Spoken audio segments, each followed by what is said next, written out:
ክፍያ ምንድነው? ለምንድነው የምትከፍሉት?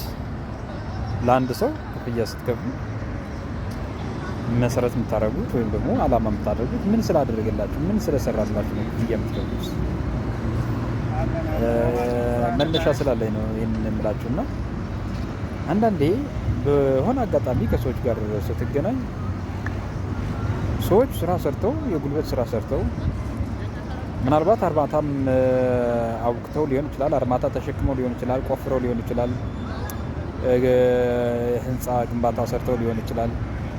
ሌላም በጣም ላባቸውን ወዛቸውን ጠብ አድርገው ስራ ይሰራሉና ከሰሩ በኋላ ግን ተገቢ የሆነ ክፍያ ብቻ ሳይሆን የሰሩትን የላብ ዋጋ የማትከፍሉ አላችሁና እንደዚህ አይነት ሰዎች በጣም ጨካኞች ናቸው። ከምሬ ነው። ምን ታዘብ መሰላችሁ?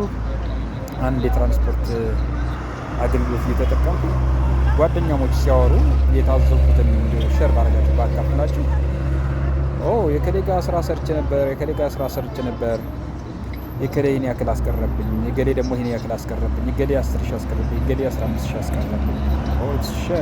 ሼም ኦን በቃ ከምሬ ነው። በጣም ፊል ነው ያደረጉኝ። አላቃቸውም፣ አያውቁኝም። ግን እንደ ማንኛውም ዜጋ እንደዛ አይነት ተግባር የሚሰሩ ሰዎች ግን ፕሊስ በጣም ነው የሚያሳዝነው። ምክንያቱም የሰዎች ላብ ነው፣ የሰዎች ወዝ ነው። ለፍተዋል፣ ደክመዋል፣ ሰርተዋል።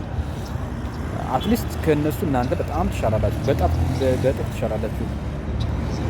ባለሀብቶች ልትሆኑ ትችላላችሁ እና ባለሀብቶችን ባትሆኑ ከእነሱ እናንተ ስለምትሻሉ ነው አይደል እነዚህ ሰዎች ቀጥራችሁ ያሰራችሁ።